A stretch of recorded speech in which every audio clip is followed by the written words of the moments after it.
지난해 광주시의회 감사에서 광주복지재단의 여러 비위 의혹이 불거져 논란이 됐는데요. 광주시 감사를 통해서 모두 사실로 드러났습니다. 네, 어떤 문제가 있는 건지 좀 더 자세히 살펴보도록 하겠습니다. 광주복지공감 박종민 대표 나와 있습니다. 안녕하십니까? 반갑습니다. 네, 자 먼저 광주복지재단이 어떤 단체인지 소개를 좀 해주시죠. 광주복지재단은 이제 2014년부터 지역사회에서 광주복지 발전을 위해서 일종의 머리 역할을 해줄 수 있는 기관이 좀 필요하다. 즉 자시학에서 연구개발이라든가 정책개발을 수행할 수 있는 기관이 필요하다라는 이야기가 되어서 2015년에 광주시가 출자 출연한 이 일종의 연구기관이다 이렇게 봐야 될 것 같고, 네.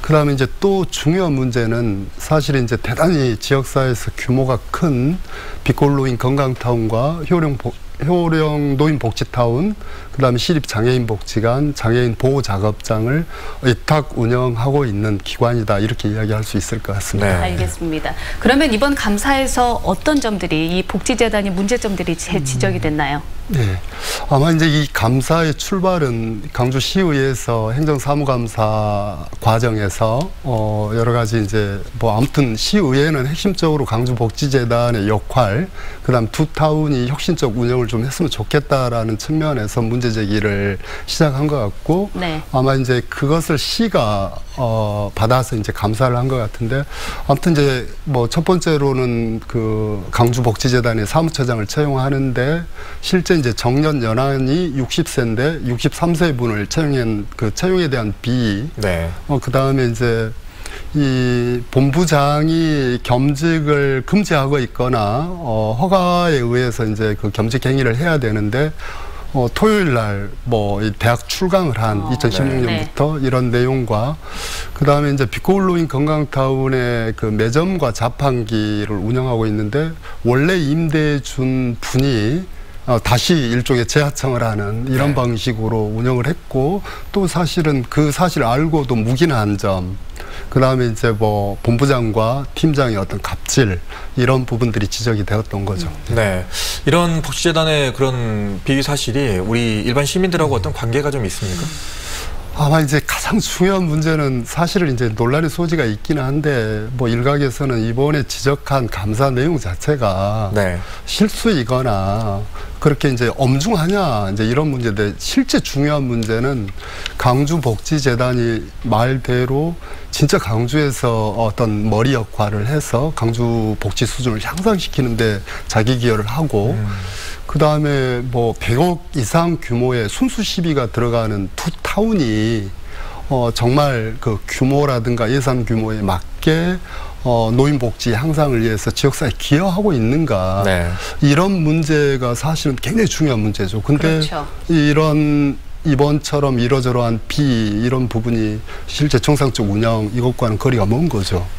네. 그렇군요. 그러면 복지재단에서 이런 문제점들 네. 왜 발생했다고 보십니까? 아마 이제 저는 상당히 이제 민감한 문제이긴 하는데, 이번 사무처장의 인사채용 문제를 바라봐야 된다. 예를 들면 이 시 권력이 바뀔 때마다 핵심적으로 운영해야 될 이 광주복지재단의 대표이사나 사무처장, 특히 두 타운의 본부장이 권력이 바뀔 때마다 실제 객관적인 어떤 그 인사검증이라든가 누구든지 이 재단과 두 타운에 대한 전문성을 갖고 있는 인사다라는 네. 분들이 채용이 돼야 되는 거죠. 네. 그러면 만약에 그런 어떤 맥락이라고 하면 복지재단 예를 들면 두 타운의 직원들이 사실은 그 일에 집중할 수 있겠습니까? 네. 아니면 시민들도 마찬가지죠. 그렇습니다. 그런 어떤 형태의 어떤 기본 이 체계가 형성된다면 문제가 심각한 거죠. 네. 네. 이 복지재단이 관리하고 있는 이 두 타운에 저도 이제 한번 가본 적이 있는데 네. 하루에도 정말 수천 명의 어르신들이 네. 거기를 이용하거든요. 거기를 관리하고 또 공공성의 강화를 하기 위해서는 복지재단이 제 역할을 해야 될 텐데 네. 지금 그게 안 된다는 얘기잖아요. 그렇죠. 네. 앞으로 그 공공성을 강화하고 제 역할을 하기 위해서는 어떤 노력을 해야 될까요? 일단 이제 가장 중요한 문제는 어찌되었든 이제 뭐 1월 10일 자체 이제 인사위원회에서 투타운의 본부장의 어떤 거치 문제를 결정을 하게 될 건데, 네. 그러면은 재단과 투타운의 4명의 그 대단히 중요한 수장의 인사가 있는 거잖아요. 네. 그래서 사실은 이 인사 자체가 기존의 간행을 깬 누가 보더라도 합리적이고 전문성이 있고 투타운을 혁신시킬 수 있는 본부장과 재단이 본연의 기능을 수행할 수 있는 네. 인사로 채용하는 것, 이게 대단히 중요하다고 보고, 단 전제 조건은 사실은 이 주객이 전도된 흐름이 있습니다. 굉장히 어려운 문제일 수도 있는데 네.